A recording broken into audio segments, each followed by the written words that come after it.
When I was 7 years old and my sister was just 5 years old, we were playing on top of a bunk bed. I was 2 years older than my sister at the time. I mean, I'm 2 years older than her now, but at the time that meant she had to do everything that I wanted to do, and I wanted to play war. So we were up on top of our bunk beds, and on one side of the bunk bed, I had put out all my G.I. Joe soldiers and weaponry, and on the other side were all my sister's Milos and ponies and ready for a cavalry charge. There are differing accounts of what actually happened that afternoon, but since my sister is not here with us today, let me tell you the true story. Which is my sister is a little bit on the clumsy side, and somehow, without any help or push from her older brother at all, suddenly Amy disappeared off of the top of the bunk bed and landed with this crash on the floor. And I nervously peered over the side of the bed to see what had befallen my fallen sister, and saw that she had landed painfully on her hands and knees on all fours on the ground. I was nervous because my parents had charged me with making sure that my sister and I played as safely and as quietly as possible. And seeing as how I had accidentally broken Amy's arm just 1 week before,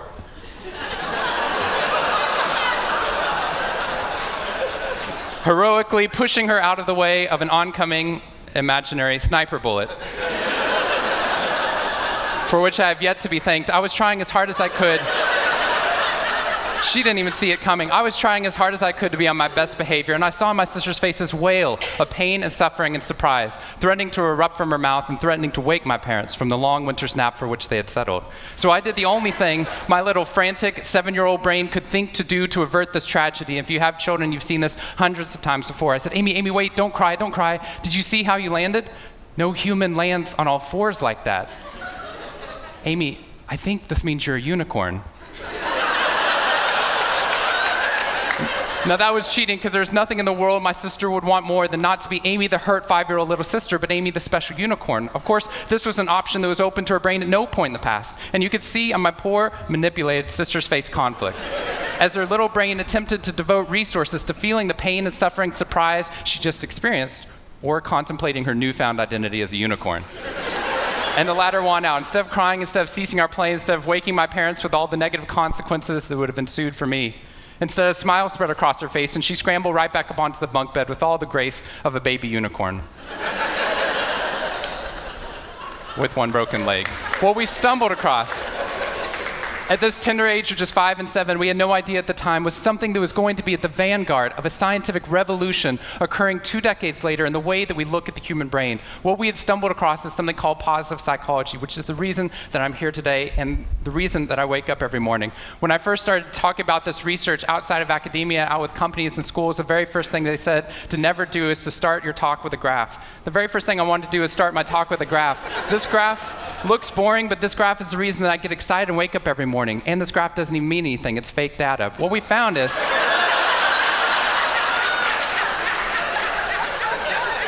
if I got this data back studying you here in the room, I would be thrilled, because there's very clearly a trend that's going on there, and that means that I can get published, which is all that really matters. The fact that there's one weird red dot that's up above the curve, there's one weird in the room, you know who you are, I saw you earlier. That's no problem. That's no problem, as most of you know, because I can just delete that dot. I can delete that dot because that's clearly a measurement error, and we know that's a measurement error because it's messing up my data. So one of the very first things that we teach people in economics and statistics and business and psychology courses is how, in a statistically valid way, do we eliminate the weirdos? How do we eliminate the outliers? So that we can find the line of best fit, which is fantastic if I'm trying to find out how many Advil the average person should be taking, too. But if I'm interested in potential, if I'm interested in your potential, or for happiness, or productivity, or energy, or creativity, what we're doing is we're creating the cult of the average with science. If I ask a question like, how fast can a child learn how to read in a classroom? Scientists change the answer to, how fast does the average child learn how to read in that classroom? And then we tailor the class right towards the average. Now, if you fall below the average on this curve, then psychologists get thrilled, because that means you're either depressed, or you have a disorder, or hopefully both. We're hoping for both, because our business model is if you come into a therapy session with one problem, we want to make sure you leave knowing you have 10. So you'll keep coming back over and over again. We'll go back into your childhood if necessary, but eventually what we want to do is to make you normal again. But normal is merely average. And what I posit, and what positive psychology posits, is that if we study what is merely average, we will remain merely average. That instead of deleting those positive outliers, what I intentionally do is come into a population like this one and says, why? Why is it that some of you are so high above the curve in terms of your intellectual ability, athletic ability, musical ability, creativity, energy levels, your resiliency in the face of challenge, your sense of humor? Whatever it is, instead of deleting you, what I want to do is study you. Because maybe we can glean information, not just how to move people up to the average, but how we can move the entire average up at our companies and schools worldwide. The reason this graph is important to me is when I turn on the news, it seems like the majority of the information is not positive. In fact, it's negative. Most of it's about murder, corruption, diseases, natural disasters, and very quickly, my brain starts to think that's the accurate ratio of negative to positive in the world. What that's doing is creating something called the medical school syndrome, which if you know people who have been to medical school during the first year of medical training, as you read through a list of all the symptoms and diseases that could happen, suddenly you realize you have all of them. I have a brother-in-law named Bobo, which is a whole other story. Bobo married Amy the unicorn. Bobo called me on the phone from Yale Medical School. And Bobo said, "Shawn, I have leprosy." Which even at Yale is extraordinarily rare. But I had no idea how to console poor Bobo because he had just gotten over an entire week of menopause. See, what we're finding is not necessarily the reality that shapes us, but the lens through which your brain views the world that shapes your reality. And if we can change the lens, not only can we change your happiness, we can change every single educational and business outcome at the same time. When I applied to Harvard, I applied on a dare. I didn't expect to get in, and my family had no money for college. When I got a military scholarship 2 weeks later, they allowed me to go. Suddenly, something that wasn't even a possibility became a reality. When I went there, I assumed everyone else would see it as a privilege as well, that they'd be excited to be there. Even if you're in a classroom full of people smarter than you, you'd be happy just to be in that classroom, which is what I felt. But what I found there is while some people experienced that, when I graduated after my 4 years and then spent the next 8 years living in the dorms with the students, Harvard asked me to. Wasn't that guy. But what happened...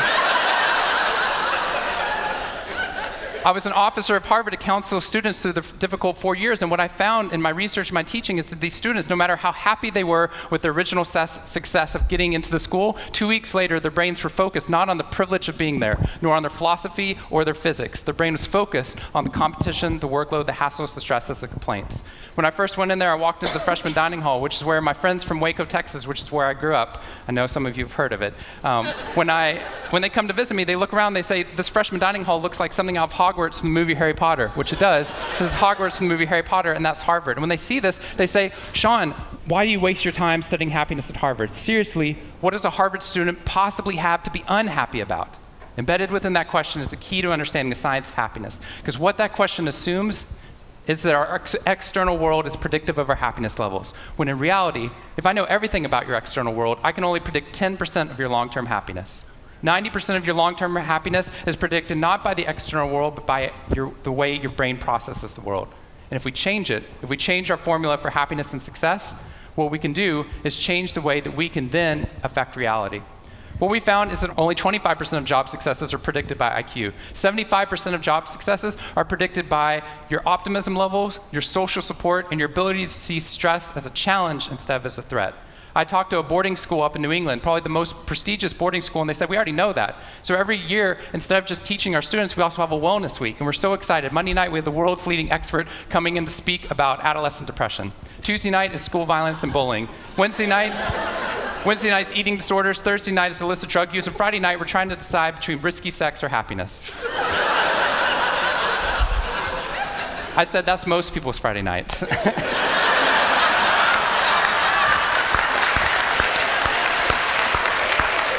Which I'm glad you liked, but they did not like that at all. Silence on the phone. And into the silence, I said, "I'd be happy to speak at your school, but just so you know, that's not a wellness week, that's a sickness week." What you've done is you've outlined all the negative things that can happen, but not talked about the positive. The absence of disease is not health. Here's how we get to health. We need to reverse the formula for happiness and success. In the past 3 years, I've traveled to 45 different countries, working with schools and companies in the midst of an economic downturn. And what I found is that most companies and schools follow a formula for success, which is this: if I work harder, I'll be more successful. And if I'm more successful, then I'll be happier. That undergirds most of our parenting styles, our managing styles, the way that we motivate our behavior. And the problem is, it's scientifically broken and backwards for 2 reasons. First, every time your brain has a success, you just change the goalpost of what success looked like. You got good grades, now you have to get better grades. You got into a good school, now you have to get a better school. You got a good job, now you have to get a better job. You hit your sales target, we're going to change your sales target. And if happiness is on the opposite side of success, your brain never gets there. What we've done is we've pushed happiness over the cognitive horizon as a society. And that's because we think we have to be successful, then we'll be happier. But the real problem is our brains work in the opposite order. If you can raise somebody's level of positivity in the present, then their brain experiences what we now call a happiness advantage, which is your brain at positive performs significantly better than it does at negative, neutral, or stressed. Your intelligence rises, your creativity rises, your energy levels rise. In fact, what we found is that every single business outcome improves. Your brain at positive is 31% more productive than your brain at negative, neutral, or stressed. You're 37% better at sales. Doctors are 19% faster, more accurate at coming up with the correct diagnosis when positive instead of negative, neutral, or stressed, which means we can reverse the formula. If we can find a way of becoming positive in the present, then our brains work even more successfully as we're able to work harder, faster, and more intelligently. What we need to be able to do is to reverse this formula so we can start to see what our brains are actually capable of. Because dopamine, which floods into your system when you're positive, has two functions. Not only does it make you happier, it turns on all the learning centers in your brain, allowing you to adapt to the world in a different way. We found that there are ways that you can train your brain to be able to become more positive. In just a 2-minute span of time, done for 21 days in a row, we can actually rewire your brain, allowing your brain to actually work more optimistically and more successfully. We've done these things in research now in every single company that I've worked with, getting them to write down 3 new things that they're grateful for 21 days in a row, 3 new things each day. And at the end of that, their brain starts to retain a pattern of scanning the world not for the negative, but for the positive first. Journaling about one positive experience you've had over the past 24 hours allows your brain to relive it. Exercise teaches your brain that your behavior matters. We find that meditation allows your brain to get over the cultural ADHD that we've been creating by trying to do multiple tasks at once, and allows our brains to focus on the task at hand. And finally, random acts of kindness or conscious acts of kindness. We get people, when they open up their inbox, to write one positive email praising or thanking somebody in their social support network. And by doing these activities, and by training your brain, just like we train our bodies, what we found is we can reverse the formula for happiness and success, and in doing so, not only create ripples of positivity, but create a real revolution. Thank you very much.